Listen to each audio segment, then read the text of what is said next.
தமிழ்நாடு முதலமைச்சர் அவர்களுக்கு எனது பணிவான வணக்கத்தை முதற்கண் தெரிவித்துக் கொள்கின்றேன்.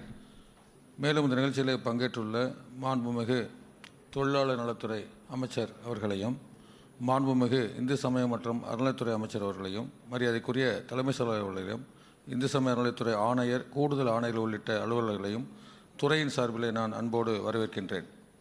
இந்து சமய அறநிலையத்தின் சார்பில் 175 கோடியே 23 லட்சம் ரூபாய் மதிப்பீட்டில் 16 திருக்கோயில்கள் 22 புதிய திட்டப்பணிகளுக்கு அடிக்கல் நாட்டி வைத்து 215 கோடியே 79 லட்சம் ரூபாய் செலவில் 21 திருக்கோயில்களில் 53 முடிவுற்ற திருப்பணிகள், இணை ஆணையர் அலுவலகம், உதவி ஆணையர் அலுவலகம், 10 ஆய்வர் அலுவலக கட்டடங்களை திறந்து வைத்து ராமேஸ்வரம் அருள்மிகு ராமநாத சுவாமி திருக்கோவிலில் பக்தர்கள் வசதிக்காக கொள்முதல் செய்யப்பட்ட ஒரு சிற்றுந்து சேவையினையும் தொடங்கி வைத்து சிறப்பிக்குமாறு மாண்புமிகு முதலமைச்சர் அவர்களை நான் மிக்க பணிவோடு கேட்டுக்கொள்கின்றேன்.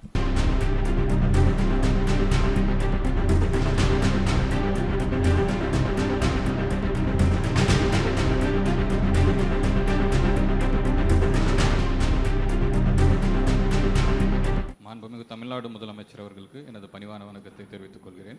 இந்து சமய அறநிலையத்துறை சார்பில் புதிய திட்டப் பணிகளை தொடங்கி வைத்து முடிவுற்ற திட்டப் பணிகளை திறந்து வைத்து சிறப்பித்த மாண்புமிகு தமிழ்நாடு முதலமைச்சர் அவர்களுக்கு துறையின் சார்பில் மனமார்ந்த நன்றியை தெரிவித்துக் கொள்கிறேன்.